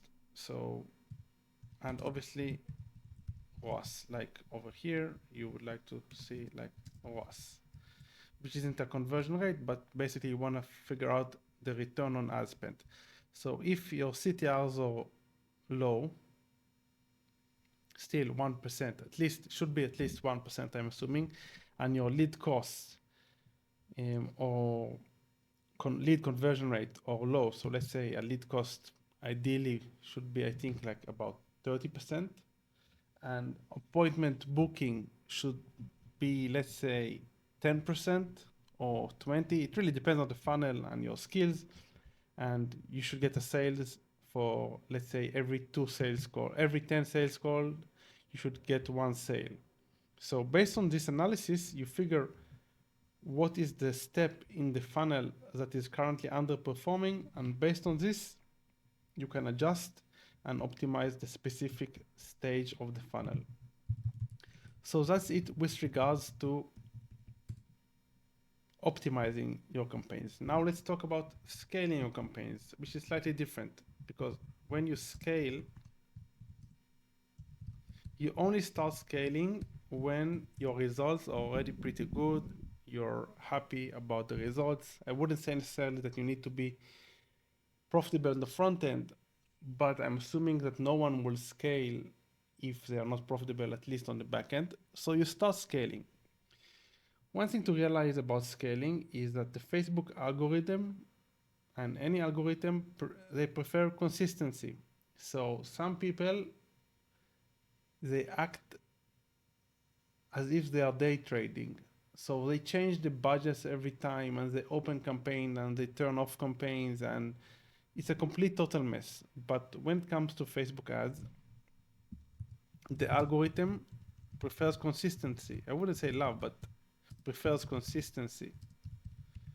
And there is a thing that is called the learning stage. So at the beginning, the algorithm is trying to get you the best results possible, and he's learning about your audience and your offer. And you have status in your ad account that tells you in which stage is the algorithm, if it's in the learning phase or active. I don't care that much about the learning phase. I mean, what they state, because I'm expecting to see good results in Facebook ads at the get-go. But this is something that you should be mindful about. Never change budgets in a very drastic manner. So I suggest, if the results are good, you can increase the budget by 20% on a daily basis. This is assuming that the results are good, but no more than 20%. I mean, if you're only spending $10, yeah, you can bump it up to $20 and then bump it up to $40. And if you're spending 100, you can bump it up to 200. This isn't a big deal. But once you're in the numbers, like let's say above 300 per day, which is also very small, move to adding 20% daily. And this isn't like I'm not sure if it's a best practice that is given by the Facebook team, but this is what has worked for me, and this is what I suggest, like a practical rule of thumb, because many times the best practices that are suggested by the Facebook team don't necessarily align with reality. So I suggest adding 20% daily if you're happy about the results. Some people also suggest duplicating the ad sets and giving it more budget. This is, in my opinion, an old school method that isn't useful anymore. So I'd stick to this.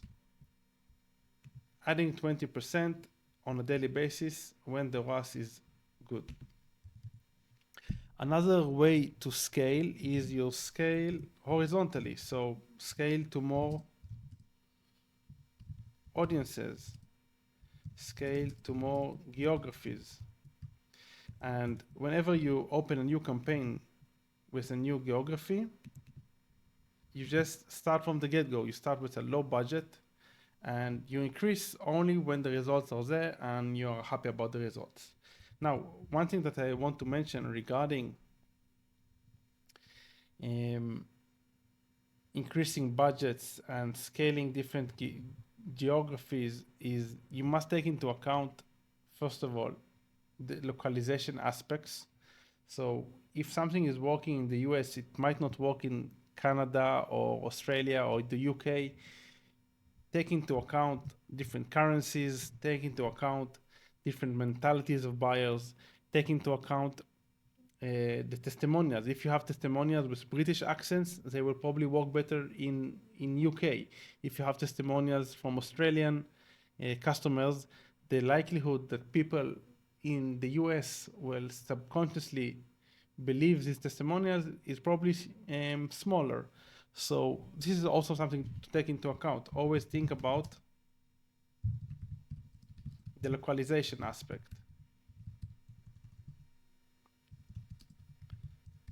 when scaling.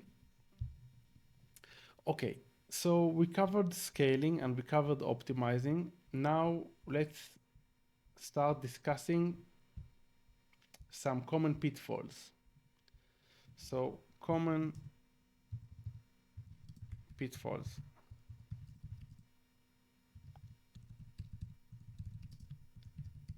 Facebook ads. So I mentioned the majority of them. So first of all,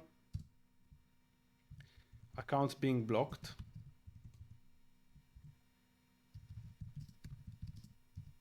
And we covered what you need to do in order to avoid accounts being blocked. Lack of tracking. not accurate tracking or lack of pixel issues, and no UTMs. Lack of naming convention. This is more for when you want to grow your team or perhaps sell your business. Naming conventions. So everything should be well organized. Lack of creatives. So this is like the most important aspect, and we didn't even discuss how to structure ad and copywriting because this is a whole different topic, a different course. But one thing to realize is there's a factor that is called ads fatigue and frequency. Basically, frequency tells you how many times the users in the specific audience viewed your ads. So if the frequency is 10, so the average user in your audience have viewed your ads already 10 times. So the frequency is very high. So most people recommend, like the common best practice or the common advice is having like a frequency of below 3. Frequency below 3. And I would counter this or suggest just refreshing your ads very often and very frequently in order to counter the ads fatigue. Refresh ads.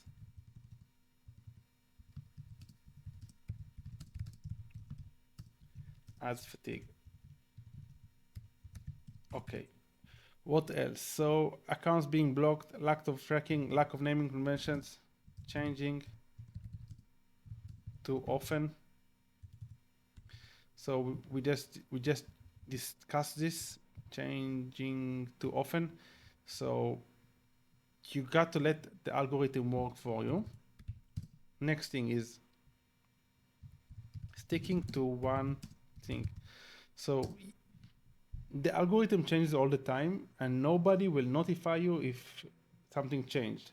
So you all the time need to keep an open mind regarding different methods of Facebook running Facebook ads and always need to adjust. So every month you need to test all type of bids. Every month you need to make sure that you create new audiences and test them out. You need to test lookalikes. You need to test new formats, test carousels, test images, test videos, test if long form videos are working well for you. Now start testing out short form videos. So because these things change all the time, you shouldn't stick to one thing and always keep on optimizing and testing. The next thing is assuming that what is working in one account would work in a different account. So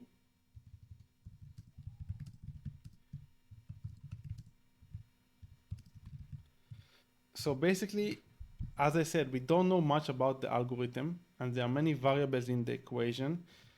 So one ad account can perform like produce great results, while the other ad account with the same ads, same structure, same budget might produce way worse results. And we don't really know. So this is why I urge people not to compare the results with results of other people in the industry. Each offer is unique, every landing page is unique, every funnel is unique, every account is unique. So what you want to do is gather the benchmarks, have them as a reference point, but your optimization process is based on your results yesterday. So you start where you are and you optimize on a daily basis and try to beat the control, try to beat the performance of yesterday. You need to keep in mind though that there is seasonality. So some offers perform better during the weekend. Some offers perform better in payday. So, or like the end of the month because people have more money during the end of the month.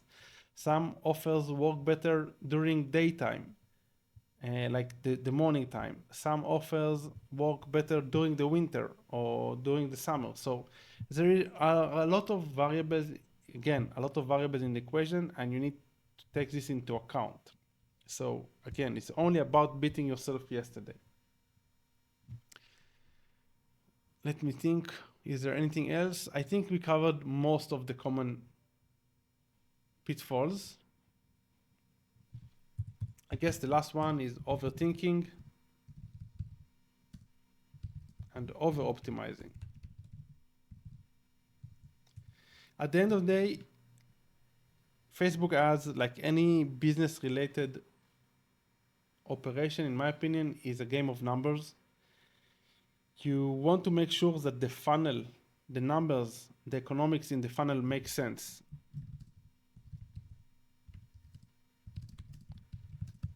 Must make sense. So you cannot take a broken economic model and fix it with great ads. So at the end of the day, your CTR is going to be 2%, best case scenario, and your conversion rate is going to be 5% or 10%, best case scenario. And if the CPA, the cost of acquiring a customer, is going to be higher than the average order value on the front end, you need to have a lot of cash in order to recoup the losses that you're suffering from on the front end. So it's more important to optimize the numbers to make sure that the offer can be profitable than optimize small aspects of the funnel. So make sure the economics of the funnel make sense. This is more important than anything. Like you cannot fix a broken funnel with great ads or great VSLs or testimonials. If the economics isn't there, nothing that you do, like better copywriting, faster page loading time, it won't make a difference. The most important aspect is the economics of the funnel. Okay, I guess that's it for this short masterclass or mini course about Facebook ads. I hope you enjoyed this mini course and you found it valuable.